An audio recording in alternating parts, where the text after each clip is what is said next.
안녕하십니까. 법고대통령 지광입니다. 부처님께서 하신 말씀 가운데 그런 말씀이죠. 게으르지 말라. 부지런히 정진하라. 내 자신을 등불로 삼고 법을 등불로 삼고 나아가라. 내 자신에 귀하고 법에 귀하라. 이런 얘기가 나와요. 그러면 이게 부처님의 마지막 유언입니다. 여러분 어떻게 생각하세요? 부지런하다고 생각하세요? 얼마나 부지런해요? 그러니까 부처님께서도 항상 게으르지 말라는 걸 강조하셨어요. 게으르지 말라. 부지런히 정진하라. 그러니까 우리가 이 게으름은 악덕이라는 건 모든 성자들이 똑같이 다 말씀하신 거예요.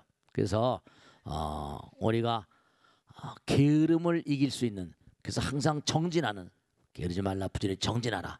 정진하는 마음의 자세를 양성하는 것도 금생의 큰 과제 가운데 하나예요. 아시겠죠? 자, 그럼 질문 받겠습니다. 고맙습니다. 안녕하십니까 스님. 네. 현성행입니다. 네. 스님, 해마다 여름이면 전국의 네. 사찰에서 많은 사람들이 백중기도를 드리는데요. 네. 그 백중기도 유래가 궁금합니다. 우선 먼저 왜 백중이 생겨나게 됐는가? 부처님 제자 가운데 신통제일 있잖아요. 목련존자. 부처님 제자 가운데 육신통이 부족하니까 대단한 신통력의 화신이니까 신통제일이니까 부처님 제자 가운데 신통제일의 어떤 힘으로 드신 다음에 엄마 아버지가 지금 어디가 계신가 보니까 아버지 놔두고 엄마가 악도에 들어서 무진한 도열령이라고 거꾸로 매달려가지고 무진한 고통을 받고, 근데 자기 신통력으로, 신통도사니까 어떻게든지 간에 신통력으로 자기 어머니를 제도하려고 그 악이보를 이기려고 말이에요. 엄마를 제도하려고 백방으로 노력했습니다. 그랬더니 도저히 자기 힘으로 안 되는 거예요. 목련존자도 자기 혼자 힘으로 안 되니까 부처님께서 해결책을 물어봤어요. 그랬더니 부처님이 네 혼자 힘으로 안 된대요. 상수제자인데도. 인도는 우기가 있거든요. 비가 계속 한철 내내 옵니다. 그러면 축축하니까 다닐 수 없고, 거기다 또 우기 동안에 다니다 보면 또 뭐냐면 대체로 비가 오니까 벌러지들이 많이 나오니까 밟아서 뭐라 저 세상 보내놓게 되면 그것도 업이 되니까, 그래서 이제 한 자리에 모여서 수행을 합니다. 또 한 자리에 다 모이면 비를 피할 수 있는 곳에서 혼자서 하한 거라고 그러죠. 수행을 해요. 근데 어떻게 되는 거 아니? 자자보살에서 우리가 항상 드린 말씀만 혼자 고즈넉하게 수행하다 보면 자기를 들여다볼 시간이 많잖아요. 그 스스로 잘못한 것을 자꾸만 고백을 합니다. 신도들 보름마다 30일마다. 그게 자자포살이라고 그래요. 그러니까 그렇게 한 철을 우란 문제를 이른바 말한 백중을 보내게 되면 몸과 마음이 맑아지잖아요. 그래서 우리 49일 동안 기도하는 거예요. 그 몸과 마음을 정말 청정하게 하니까 그 많은 대중들의 공덕이 수승하니까 그날 그 수행자들에게 공양을 이제 백중과일이라고 그러잖아요. 과일도 뭐 아름다운 맛이 나는 거 공양을 하면 그 공덕으로 너의 어미가 내 악도에서 벗어날 수 있다. 이렇게 얘기하십니다. 그래서 여기 몇 가지 생각할 게, 첫째로 뭐냐? 네, 엄마 아버지가 악도에 떨어졌으면 한 번, 두 번으로 되는 게 아닌 모양이에요. 그러니까 7월 백중 때까지 이제 스님들이 전국 선원에서 정진하고 절들마다 다 정진합니다. 또 불자들도 정진하죠. 그러니까 우선 여기서 하나 생각할 수 있는 게 뭐냐면 산자들의 공덕으로 죽은 자들에게 영향력을 행사할 수 있다, 이런 걸 알 수 있습니다. 왜냐하면 본래 우리 하나니까. 삶과 죽음. 근데 그가 세상에 살 동안에 문제가 되는 건 뭐가 문제가 되냐? 이 죄의 경중이 죄 정말 흉악한 뭐 바라이죄 그래가지고 뭐 오역죄 그래가지고 무슨 아버지 어머니를 살해하고, 요즘 아까도 말씀했죠.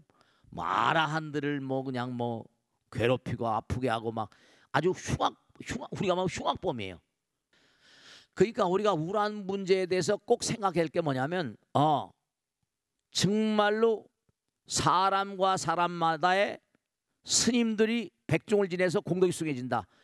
다시 말씀하면 공덕의 크기가 다 다른 겁니다. 그러니까 크기가 이른바 목걸련 정도의 공덕이라면 엄청날 텐데 목련존자의 공덕으로도 엄마를 제도하지 못하는 겁니다. 그럴 경우는 이제 자기가 제도하고 싶으면 많은 사람들의 도움. 우리가 마찬가지예요. 적이 쳐들어옵니다. 내 혼자 막을 수 있는 건 한계가 있어요. 연합군을 만들어야 돼요. 연합군을. 혼자서는 이게 중과부적이거든요.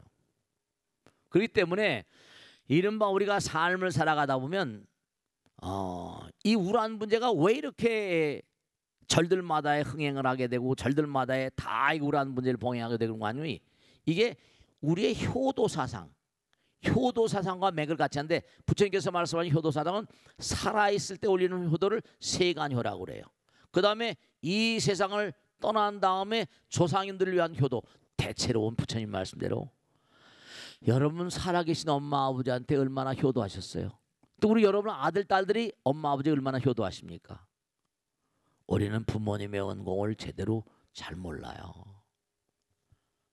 나실제 뭐 기른애 노래는 나실제 뭐 그런 건 잘하는데, 그러니까 이게 우란 문제가 이렇게 우리나라에 들어와서 성행하게 된 게 뭐냐면 부모님께 대한 어떤 효성스럽지 못했던 과거에 대한 나의 참회 같은 거, 이게 이제 우리나라의 효사상하고 매칭이 되면서 이게 절들마다에서 이게 이렇게 다 퍼져나간 거예요. 그러니까 다른 것보다 두 가지를 꼭 생각해야 될 게, 여러분들이 살아생전의 공덕의 크기 따라서 가는 곳이 다르잖아요. 그러니까 가는 곳이 다르다는 건 다시 말하면 다시 태어난다, 윤회라고 한다면 공덕을 열심히 닦아야 됩니다. 지혜를 닦아야 돼. 여기도 지금 뭐냐면 부잣집에 태어나거나 귀족집에 태어나거나 뭐 무슨 학자집에 태어나거나 또 미국에 태어나거나 다 다르잖아요. 공덕의 크기와 양과 질이 달라요. 부처님께서 그 얘기를 하잖아요. 네 공덕으로는 네 엄마가 아마 대단히 뭔가 부정적으로 살았던 모양 같아.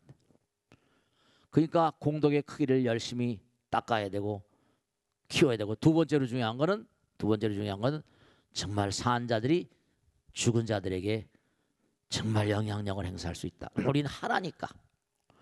천도제 같은 건 지내면 뭐가 되냐고. 그건 아니에요. 왜냐, 우린 본래 하나인데 다만 육신을 뒤집어 쓰고 있는 동안만 여기 학교처럼, 왜냐, 영혼들이라거나 이 식신, 중음신들은 잡아다 앉혀서 공부를 시키기 어렵습니다.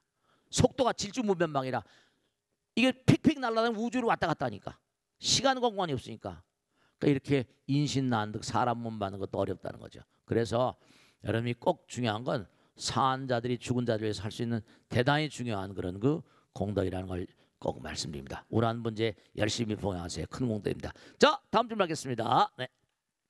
사람 몸을 받기도 어렵지만 불법을 만나는 것은 더 어렵다는데요. 왜 불법을 만나기가 어려운지요? 화엄경에 보면 사과나무에 사과가 열리고, 사과 종자와 귤 종자가 다르잖아요. 배나무에 배가 열린대. 달라요. 중생들이 짓는 업이 다르기 때문에 태어나는 별이 다르대요. 그럼 태어나는 별이 다르니까 그 별에 태어난 사람들은 전부 다 뭐라?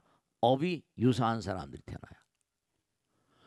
그러면 불교를 한 번도 듣지 못했던 사람하고 불교를 들었던 사람은, 그렇죠? 귀에 익숙한 게 다르잖아요. 그런 거예요. 달라요. 뭔가 달라요. 예를 들어서 중요한 건 뭐냐면, 우리가 성불하기 전까지는 전부가 다 업장 중생이에요. 업이 깨져야지 그 다음에 이제 성불하는 거야. 업은 뭐로 왔다? 신구의 삼업, 이기심을 바탕으로 오는 거. 그러니까 불법을 만나기가 왜 어려우냐? 불법을 만날 수 있는 공덕과 지혜가 돼야지. 그렇잖아요. 부처님께서 그랬거든요. 내가 이 사바세계에 내려가면, 도솔천에서 얘기하는 겁니다. 내려가서 내가 얘기할 때 부처님께서 깨달음의 문을 여신 다음에 얘기했잖아요. 내가 한 얘기를 뭔가 들을 만한 중생이 있을까? 때가 되었는가? 뭐 이렇게 골라서 와요. 그러니까 여러분들도 부처님 말씀을 들을 수 있는 정도가 돼야지만 그 끼리끼리 모이는 거예요. 끼리끼리 모여요. 그러니까 불법난목, 부처님 말씀에 따르면 어떻게 말씀하냐? 맹구목이라고 그래가지고, 이른바 말하면 맹구목은 뭐냐면 태평양 바다 가운데 널빤지가 하나 있는데 널빤지 구멍이 있대요. 그 눈먼 거북이가 외눈뱅이 거북이가 거기 가서 볼록 머리를 내면 그거 판자떼기를 만나는 건 얼마나 힘든데 거기 구멍까지 만나는 거.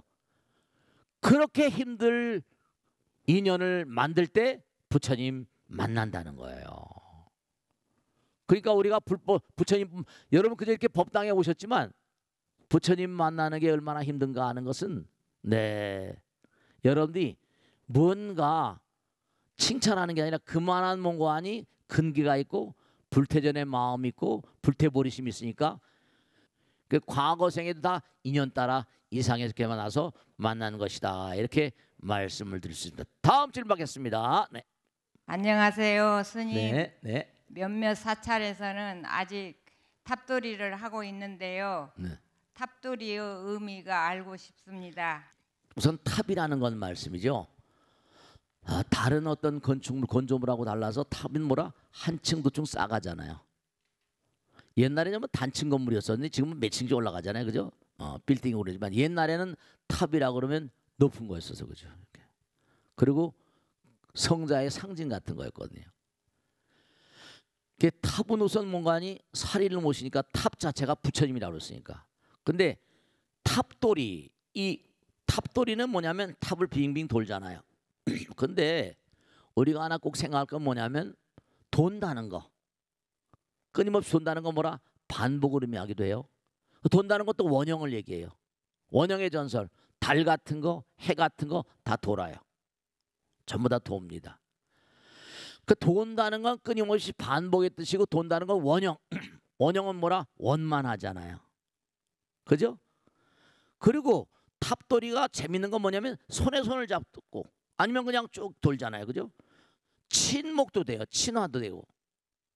그러니까 우요삼잡이라고 해서 또 뭐냐면 시계 방향으로 돌아요. 꼭죠? 시계 방향으로. 거의 가다 보면 시계 방향으로 돕니다. 이렇게 시계 방향으로. 시계 방향으로 도는 건 지구의 자전축하고 똑같아요. 은하계 우주 태풍이 올라오는 건 똑같아요. 지금은 이제 태풍 사진을 찍어서 보니까 태풍이 이렇게 도는구나 하지만 말이죠. 그러니까 오른쪽으로 우요삼잡 오른쪽으로 3번 도는 건데 탑돌이의 공덕에 대해서 부처님께서 여러 가지로 말씀하셨어요. 탑돌이의 38가지 공덕, 우요불타 공덕경에 보면 이 탑돌이를 계속한다는 게 어떤 공덕이 있는가 하면 언제든지 태어나는 곳마다 존귀한 집에 태어나고 청정한 가문에 태어나고 그리고 탑돌이를 이게 참 재미난 거예요. 탑돌이라면 재물과 보배가 항상 가득하고 인색한 마음이 없어지고 용맹하게 되고 은혜를 널리 그렇게 베푸는 마음이 된다. 즉 다시 말씀드리면 탑돌이를 하게 되면 어떻게 되는 거 아니? 계속 돌잖아요. 그죠? 돈다는 건 뭘 의미하는 거 아니? 아까 말씀드린 대로 탑돌이 하면서 부처님 생각하게 되고 나의 노력을 생각하게 되고 탑돌이 하면 아까도 무슨 우리가 장엄법석을 얘기한 것처럼 탑도는 내 마음짜리 자체가 경건해지잖아요. 탑을 돌면서 띵까띵까 하는 그러진 않잖아요. 경건해지잖아요. 그래서 이 탑돌이는 부처님께 대한 공경의 의식 같은 거 그리고 반복의 의식 같은 거 화합의 의식 같은 거 화합을 해야지 우리가 일이 잘 되잖아요. 손에 손을 맞자고. 그래서 이 탑돌이가 왜 공덕이 되는가 여러분 가만히 보시면 염주 같은 것도 마찬가지예요. 그 동그랗게 돼가지고 계속 돌리잖아요. 그죠? 그러면서 마음이 일념으로 되잖아요. 그 왜 탑돌이를 하게 되면 탑돌이 하게 되면 왜 공덕이 되는가? 계속 탑을 보면 돈다는 것 자체가 일념이 되는 거거든요. 부처님 마음과 하나가 된 기도하는 마음이 되는 거예요. 그렇기 때문에 이 탑돌이가 굉장히 몽고하니 성행했던 이유가 이게 여러 가지로 공덕이 되고 공부도 되고 마음의 일념이 되기도 하고 공경한 마음이 되기도 하고 그래서 이제 이 탑돌이가 굉장히 성행했던 것 같아요. 그런데 그게 또 요즘에는 그것도 그렇지만 절들마다 해서 또 뭐냐면 참 그것도 왜 그렇게 만들었는지 모르겠지만 누가 만들었는지 모르겠지만 대단히 현명한 게 장경판 해인사 가면 장경판은 머리에 정대불사라고 그러죠. 정대불사 가서 정대불사 신청하고 뭐예요 이거 장경판은 머리에 이고 돌잖아요. 그죠? 그래 쭉 돌죠. 그죠? 그건 뭐냐면 제가 가만히 생각할 때 참 정말 슬기로운 풍속이구나. 장경판은 나무로 돼 있어요. 나무가 오래되면 습기가 차잖아요. 한 번씩 머리에 이고 다니면 습기가 뭐라? 그렇죠. 방습의 효과도 있는 데다가 신심도 양성하고 내가 팔만 대장경판을 머리에 이고 돈다. 경판이 햇빛을 쬐니까. 그러니까 그게 다 영명하신 스님들의 지혜로 그걸 이제 정대불사하고 그런 의식들이 다 그런 데서 나온 거예요. 그러니까 우리가 법당에서 뭐 이렇게 한 게 전부 다 스님들이 지혜를 모으고 한 것처럼 이른바 탑돌이 같은 것도 그게 그 안에 여러 가지 많은 그런 상념들이 많은 그런 기도하는 마음이 들어 있어서 그런 거예요. 그러니까 우리가 항상 부처님 전에 만나서 몸과 마음을 다해서 이렇게 그러니까 여러분들 여기 앉아 계신 분들은 과거 생에도 분명히 몸과 안이 부처님 인연이 있고 억겁을 두고 그래서 이제 부처님 전에 이렇게 만나서 그리고 전부 다 그런 얘기하잖아요. 어려울 때 친구가 진짜 친구다 한 것처럼 어려울 때일수록 부처님 만나고 공덕을 지는 게 대단히 중요하다는 걸 꼭 말씀드립니다. 자, 오늘 함께 해주신 여러분 대단히 감사합니다. 다음 주에 다시 뵙겠습니다. 대단히 감사합니다. 고맙습니다. 감사합니다.